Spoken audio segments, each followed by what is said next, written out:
और गाँव। अर्जुन नाम का एक गरीब बड़े अपनी पत्नी सावित्री के साथ एक टूटी फूटी झोपड़ी में रहता था।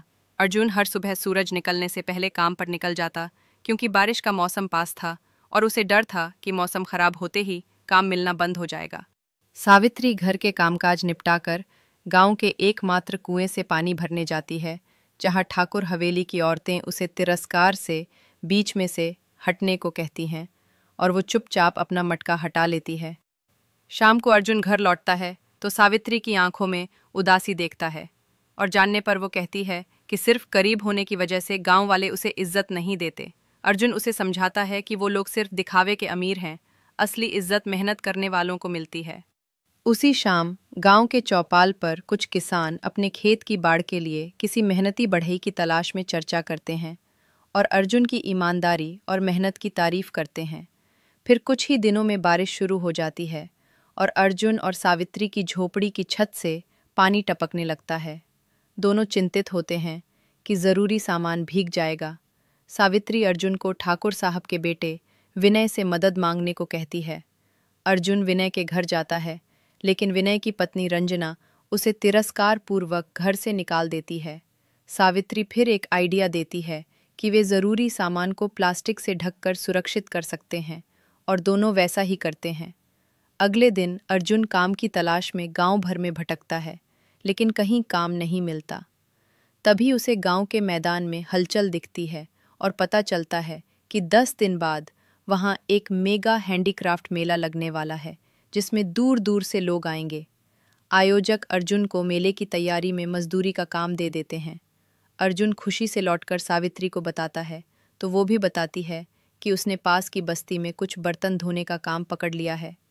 उसी रात अर्जुन उदास हो जाता है और कहता है कि कभी उसके पिता के पास अपना वर्कशॉप था, अब वो दूसरों के यहाँ काम कर रहा है। सावित्री उसे हिम्मत देती है और सुझाव देती है कि मेले में वे खुद का स्टॉल लगाएं। अर्जुन पहले हिचकिचाता है, लेकिन सावित्री उसे याद दिलाती है कि उसकी कारीगरी और उसके हाथ की कढ़ाई की जोड़ी किसी से कम नहीं।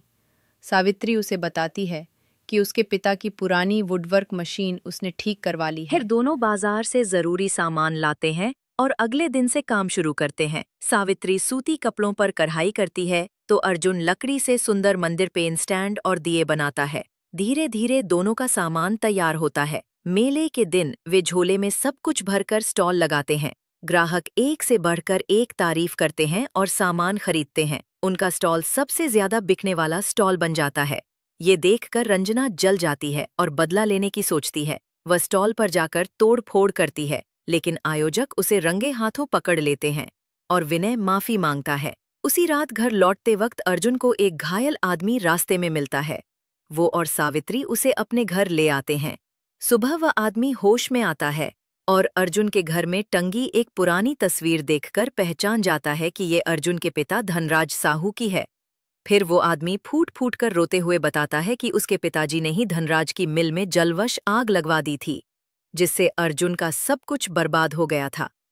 वह अर्जुन से अपने पिताजी की गलतियों के लिए माफी मांगता है और अर्जुन से कहता है कि वो उसे शहर ले जाकर काम दिलाएगा। लेकिन अर्जुन कहता है कि उसे सिर्फ गांव में रहकर अपने पिताजी की विरासत को फिर से जिंदा करना है। वह आदमी वादा करता है कि वो अर्जुन के लिए एक छोटा सा कारखाना और सिलाई मशीनों का इंतजाम करेगा। कुछ ही दिनों में वह वैसा ही करता है।